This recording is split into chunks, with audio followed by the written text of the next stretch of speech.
Des ça propos antisémites de la France Insoumise. Oui, mais ça vous dérange Vous pas? pouvez m'en citer? Où que tu sois dans le monde, mon ami, je te passe mon bonjour. Les amis, je ne sais pas si vous avez vu cette petite vidéo, ça m'a vraiment fait marrer. Attends, je mets la paille, il faut que je dois lire. Il y a Hanouna qui a dit Nicolas de Taverneau est mon ami. Ah là là là là. Ça commence à sentir mauvais. Ça sent tellement mauvais pour TPMP que maintenant on commence à chercher des amis, on commence à chercher des alliés. Donc du coup, Léa Salamé a reçu Nicolas de Taverneau donc, dans son émission et elle a posé la question à Nicolas. Nicolas, il a répondu. Je vous laisse mater.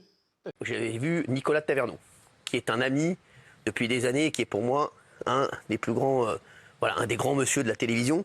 C'était l'ancien patron du groupe M6 et maintenant il est dans le groupe BFM, RMC, etc. On s'est vu, bien entendu, Nicolas de Taverneau et on se voit, sachez-le, pratiquement toutes les 2-3 semaines. On a lu dans Le Parisien que vous aviez rencontré récemment Cyril Hanouna. Il pourrait avoir sa place dans le groupe CMA Média. Non.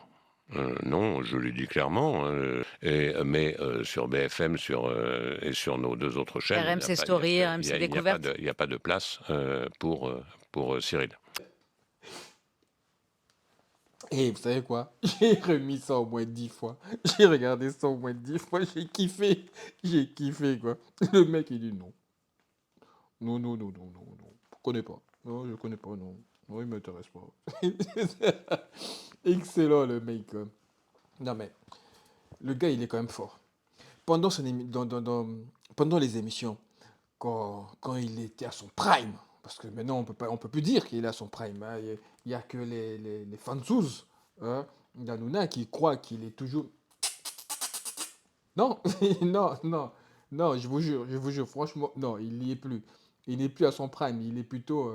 c'est la décadence maintenant, là-dessus, vous voyez ce que je veux dire. Non. Donc, pendant son prime, il n'a pas arrêté, mais un coup, j'aime Karine Le Marchand, un autre coup, on l'insulte. Enfin, il a plus passé de temps à insulter Karine Le Marchand qu'à autre chose.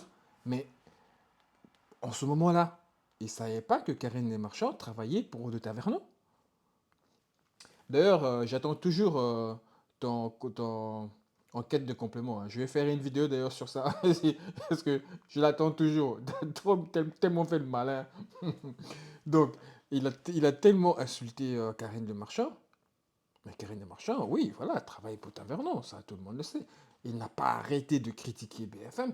Et aujourd'hui, il vient de dire que, oui, De Taverneau, c'est mon ami, au moins on se voit deux à 3 semaines. Mais ça doit vraiment sentir mal, hein. Pour commencer à te rabaisser comme ça, à chercher des alliés, En fait, il n'a pas un peu de fierté, il l'a pas, quoi. Donc tout est bon pour rester là. Tout est bon. Des gens que tu as insultés, tu as maltraités, tu as critiqué.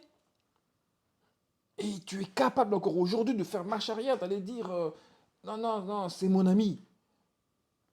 Mais vraiment, hein, vraiment, j'attends vraiment avec impatience le jour où TPMP sera fini. Parce que je suppose que là où il va aller, il ne pourra pas amener toute sa bande, toute sa clique. Okay, ça, en tout cas, j'en suis sûr. Parce que, tout d'abord, qu'est-ce qu'il va faire déjà? À moins que son patron l'envoie à la radio, aller continuer à faire la propagande de l'extrême. Vous voyez ce que je veux dire? Peut-être oui, mais il n'amènera quand même pas tout le monde, parce que quand il a été faire la propagande aux dernières élections, il n'a pas pris tout le monde. Hein. Donc quand cette émission sera finie, je serai curieux, mais vraiment curieux, de voir les autres chroniqueurs, qu'est-ce qu'ils vont devenir, et surtout, qu'est-ce qu'ils vont lâcher. Parce que regardez cette petite séquence avec son ami fidèle, théorie, c'est facile. Il dit de dire ça. n'importe quoi, lui. Ils vont aller taper à la porte des boulangers, on a 10 milliards pour vous. Mais allez, vas-y, arrête de dire des conneries. Jean-Michel, c'est bon. Quand on donne pas la... Raymond, stop. ce qu'il faut que tu saches, c'est que les 10 milliards, stop. il me parle. Je t'ai dit stop. Regarde. Voilà. Non, je suis pas Verdet, je suis pas Guénolé, Cyril. C'est bon, non mais Raymond, c'est bon. Quand on te dit stop, c'est stop. Allez, merci. Alors, vas-y. Vous racontez de la merde. Ce que Raymond doit savoir, c'est que... Regardez cette séquence déjà. Ça en dit long, hein. Ça en dit long, cette petite séquence. Hein. Et il le dit, lui. Hein. Parce que beaucoup de gens, ils disent que, ouais, mais avec Verdez, non, il l'humilie pas. C'est le jeu. Non. Regardez Raymond. La réponse de Raymond. Raymond le dit. Je ne suis pas Verdez, moi, pour m'humilier comme ça. Quand tu vois la réaction de Raymond, il a déjà eu des réactions comme ça, hein, par le passé dans l'émission. Mais ça en dit long. Il le dit clairement. Je ne suis pas Verdez, hein, pour que tu m'humilies comme ça. Donc, j'attends vraiment avec impatience quand ça sera fini. Tiens, d'ailleurs, dans la vidéo d'Ardisson, là où Ardisson critiquait l'émission d'Hanouna, la dernière vidéo que j'ai faite, il critiquait Hanouna, il disait que les 2, 3, 4, 5 millions de gens qui regardent Hanouna sont des teubés. Et j'ai vu la terre entière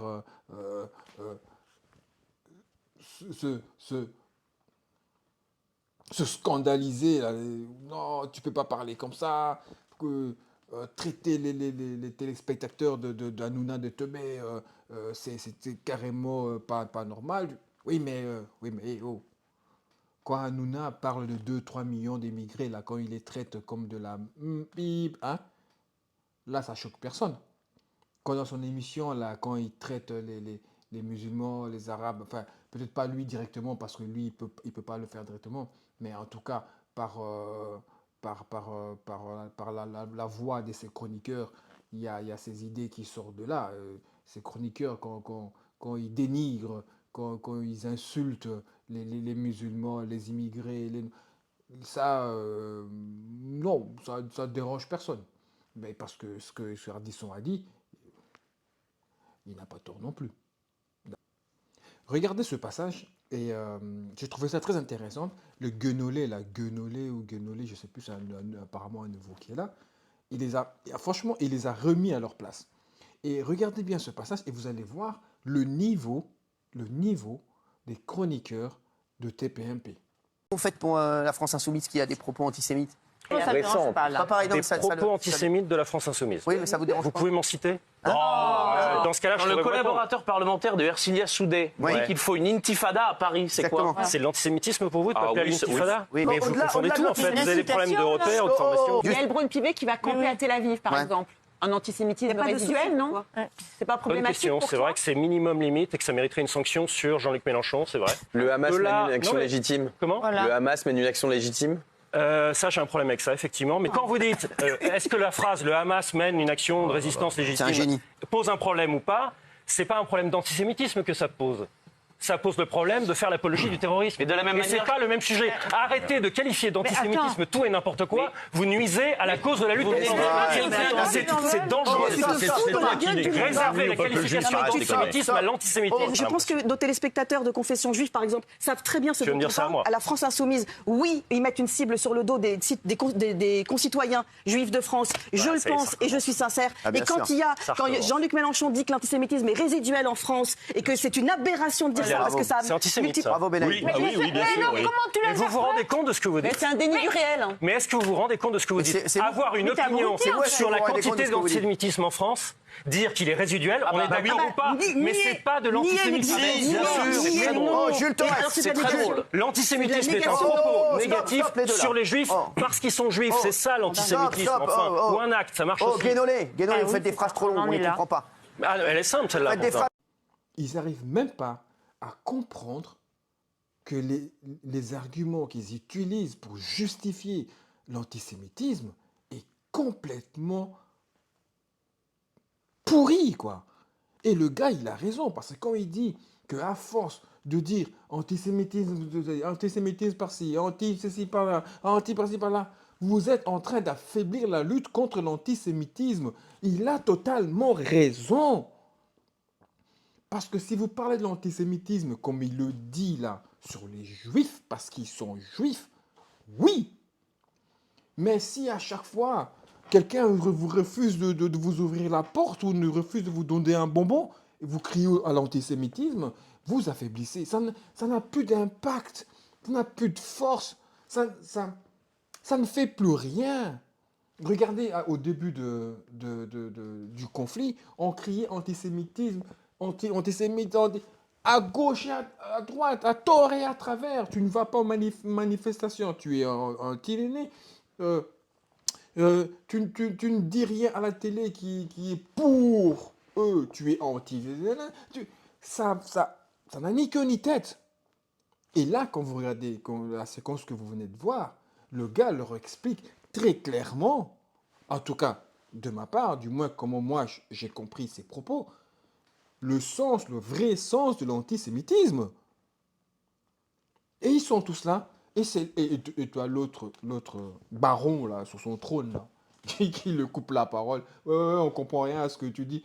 Alors, c'est pour te dire que quand on vous dit, et qu'on lui dit à lui que tu dois arrêter ton émission, rien que ce que Hanouna dit à la fin, rien que pour cette phrase-là, cette émission doit s'arrêter.